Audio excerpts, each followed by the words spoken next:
I ran Daggerheart. On June 28th, 2025, me and three of my closest friends sat down to play a game of Daggerheart, partially because I am designing for it, and if there's one rule you always want to follow when designing, it's play the game you're designing for. The other reason is I want to run this game professionally. But before we get into that, introductions! Hey folks, my name is VJ Harris. My pronouns are they, them, he, him, and something funny. I'm a full-time tabletop role-playing designer and professional game master. You might recognize my name from things such as MCDM Productions, Arcadia, Flea Mortals, or an Elfinor Cat Little Baby, volumes 1 through 4. Okay, introduction done, let's get back to it. For this one-shot, I ran the Crypt of Zothu, an original adventure that I made based on one of the named locations from the Age of Umbra campaign frame map. If you're interested in that adventure, I'll talk about it more in a different video. Here's the premise. Even with the sacred pyre illuminating Okros and the forest beyond, dark creatures of the Umbra wait for those who venture beyond its protection. It is not unheard of for hunting parties and scouts to be beset by monstrous things, but of late, the forest has been teeming with the undead. Through much research, scholars have located the source of the undead presence, a crypt beneath Siel Batha, a revered holy site for the dead before the apostasy. The characters have been sent to deal with whatever is sending the dead into Okros' forest. While each room didn't have an encounter in it, each room had something of interest in it. The entrance room had a mosaic on one side, and on the other a plaque for Zothu the Dead Tongue. The next room had a dead body, actually dead and not undead, surrounded by a bunch of statues that came to life when a character touched them. The following rooms just had bodies in the walls and grave goods, which the characters checked out. After that, they came upon two rooms, one that had 3 massive stone coffins in them, and one that had a single one. And had a bunch of beheaded bodies around it, also dead. They fought the Shroud Watch Knight Commander, an order of knights that were assigned to protect the Shroud Keepers. They defeated the Knight Commander, looted the bodies of the other Shroud Watch Knights, and proceeded to the next room, which had a 3D piece of the Goddess of Death following people along their path until they met her. In the next room, the boss room, they found Zothu the Wretched Tongue stuck to the wall, like Guardians from Dead Space, see here, and the fight was on. I had a Clanked Vengeance Guardian, a Qatari Warden of Renewal Druid, and a Human War Wizard at my table. I have pretty much 0 issues with the classes. Everything was very solid, and I love the mechanics. The one thing I had an issue with during the gameplay was, I am your shield. When an ally within very close range would take damage, you can mark a stress to stand in the way and make yourself the target of the attack instead. When you take damage from this, you can mark any number of armor slots. If you've been watching Age of Umbra, the 8-part miniseries Critical Role is running, you're probably familiar with this ability because Marisha has used it a few times in the first few episodes. Impacts on your forearms as you guard it. I am your shield. Oh. I'm near Misty. You are. Okay. So you want to go ahead and step in and take that blow? Yeah, emboldened by the flame. Sorry? I'm near Misty. I am your shield. I'm gonna take it. I'm gonna mark a stress and take it. You've also probably seen Marisha asking if she can do I am your shield for someone that is in an AoE attack right alongside her. Can I use I am your shield on, even though I'm getting hit also? The attack is hitting all 3 of you, so you're not able to shield necessarily. It incorporates you all. I'd say in this instance, you're not getting in the way. It's hitting everybody in the radius. It said within very close range when they would take damage. Oh, you know what? So you're gonna take double damage? I would take 2 hits, right? Theoretically. You gotta... In this instance, I'll allow it. Okay. I'll allow it. I'll say what you do is you kind of shift over. I'll move you over to that space. You basically get in front and you take the, you don't just take the hit, you like take it to the face and chest and you take the full brunt of it. So you take the 2 hits. Okay. So. Now, Matt did allow her to do that, but that was more of a personal GM call rather than something codified in the rules. And for people that are running this without watching the game, they wouldn't have any guidance on how to rule on that one way or another.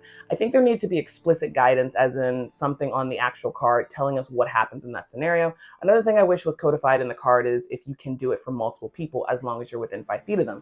The Knight Commander had an AoE attack which hit 2 of the players, and my Clank Guardian was within 5 feet of both of them. And I allowed them to take both hits, but again, that's my DM fiat, and I don't know if I would rule it that way again. After the game was finished, we had an after-session debrief. But before I talk about that, I want to bring up my own fumbles. I gave them too many strong things. Since I am planning to run this for people professionally, I decided to test out some of the different stuff I might add in the game, including various types of stamina and health potions. I had minor, moderate, and major health and stamina potions. This did in fact make it much easier for the characters to survive, despite the fact that I used the point system to build out a combat. However, that doesn't account for the issues I had with the bigger fights, because the characters didn't use the potions during the first big fight, and only one of them used it during the second one. I forgot about something happening on shorter long rests during the dungeon crawl because of the Umbra. That would have made the situation much more dire for the players. I also forgot that when a character rolls with fear, I can add an additional complication, plus getting a fear and spotlighting myself as the GM. But okay, let's talk about the after session debrief. Initiative. It feels like we are still trying to do the rounds thing, because by all means, like when Chris when Robin said that, like, can't they just go again? Like, I feel like there isn't anything in the rules that stops them from just going again. So the answer is no, but also the answer is no. There's nothing that stops you, but the game is like, hey, this is a social contract game. So like, figure out what makes sense for the story and And there's kind of an assumption. I think what would have made a lot of sense is I go again. And you're a fucking menace. At like a table, and I said this before, like this system requires like a lot of trust in the table to understand like how the flow should go. But I think if you don't have a minimum like 3 solid players, you shouldn't run the system. Yeah, you need to have someone that has at least had experience with TTRPGs and like how that flow of combat should go before you can actually like pick this up and play it with people. If we were to bring it to Tuesdays, we'd have 4 solid players. Fuck up. Because we'd have some more. If we Shut up. Like the I would say, even with like, for me personally, I like having an order of operations a lot. Like I don't like the free flowing kind of thing, because it feels like I would probably just wait for everyone else to go and then take my turn. I'm robbing you of your turns. Yeah, and that would be completely fair. I mean, after a while, I would just go at some point. But like if I was playing with people that I didn't know, then I would definitely like have a tendency to just be like, okay, I'll just let everybody else go, and then I'll just take my turn at some point. First off, they do have a spotlight tracker, right? Which essentially you get 3 tokens. And then players act as usual each time they make an action roll or perform a significant action while in the spotlight. They remove 1 token from their sheet.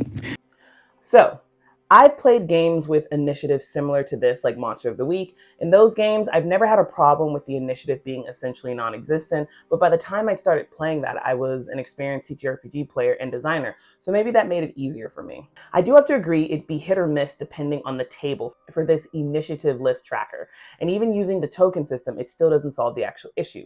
What I suggested in the debrief, and I think I will be doing at least until I have a table of people that are comfortable with it, is adding an initiative tracker. People will roll a d12 and get in the initiative like that, but if they have something they want to happen, that would be better if it was before other people. They can swap as they want, and then we just go from there.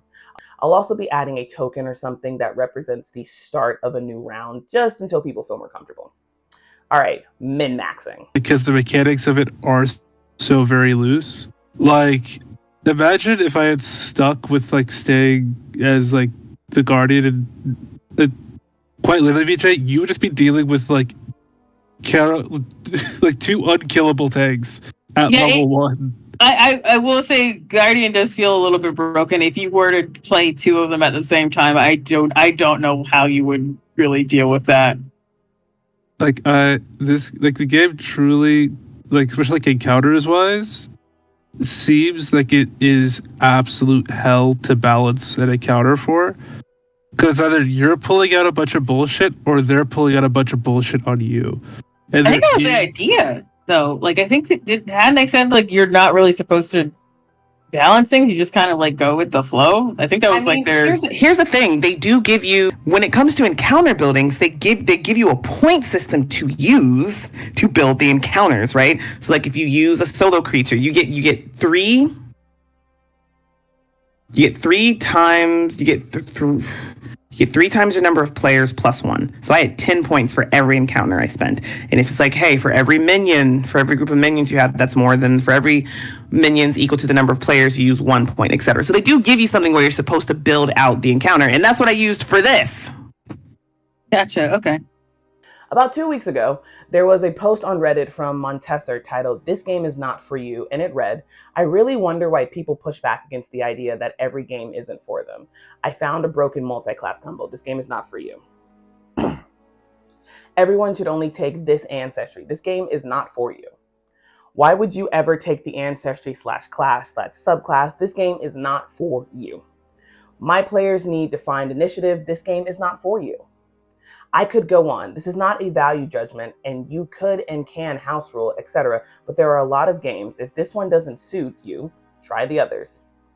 Obviously, min-maxing isn't technically mentioned here, but I think the spirit of it, the broken multi-class combo, is still in there, and a good point of discussion, along with the comment that says, on point 1, even if the game is narrative focused and fiction first, which I appreciate, the game still needs to be balanced. Even without my players doing a multi-class, which they couldn't because we started at first level and they wouldn't since it was a one-shot, despite leveling up partway through, Robin is right. The system does make it really easy to min-max, which could then throw off the groove of my encounters, even with the guidance on increasing encounters on the fly, which could then punish the other players that haven't engaged in min-maxing. But that's less of an issue with Daggerheart and just something you encounter in pretty much every TTRPG with combat. Now, I've mentioned the stuff I had an issue with. Now, what did I like, you may be wondering? Literally everything else. I loved all my players' abilities and experiences. I loved the adversaries that I actually used from the book. Some were reskinned, some were tweaked. The mechanics in general were great. I am excited to run this game for more people, especially new players. This one shot that I ran showed me some of the problem spots, at least ones that might be an issue for the tables I'll be running, but it also gave me an even deeper love of the game. I was already deeply intrigued due to simply reading the mechanics, but now I've got an actual game under my belt, and whew, do I love it. Stay tuned for campaign diaries for Fading Embers and Age of Umber Start Playing campaign, and if you're interested in playing, check the link in the description or stick around for the after credit reel. You saw the world before it fell. The majesty of the Amber Reach with its golden, pristine, glimmering streets leading to the blackened path, traversed by the living headed to their final resting place. The world was vibrant and the people, though versed in misery, still found they were full of life. When Othadiah saw himself as beyond the divinity of the veiled gods, his hubris was met with cataclysmic retribution. Even the most benevolent of the gods turned their power to ruin nation, raining destruction across the land before leaving mortals to their ruin. You witnessed it all. 100 years have passed and you are well past your natural lifespan. While your mind is as sharp as ever, your memories of the time before are in a constant state of flux. Some days remembering everything as if it were yesterday, and others as if it were a long forgotten dream. The lights of the sacred pyres are fading, along with it your memories. You must traverse the land, uncovering the secrets of your longevity, memories, and the fading pyres, if there is any hope to save the remaining enduring, or reverse what Othadiah's blasphemy forced to come to pass. Fading Embers, a Daggerheart Age of Umber campaign, is run by a professional tabletop role-playing designer. Third-party content will be provided to fulfill all of your character fantasies, additional races, expanded domain cards, and more. Dynamic combat, collaborative world building, and free character art awaits those that partake on this journey. That's all for now, folks. Peace out and catch you in the next one.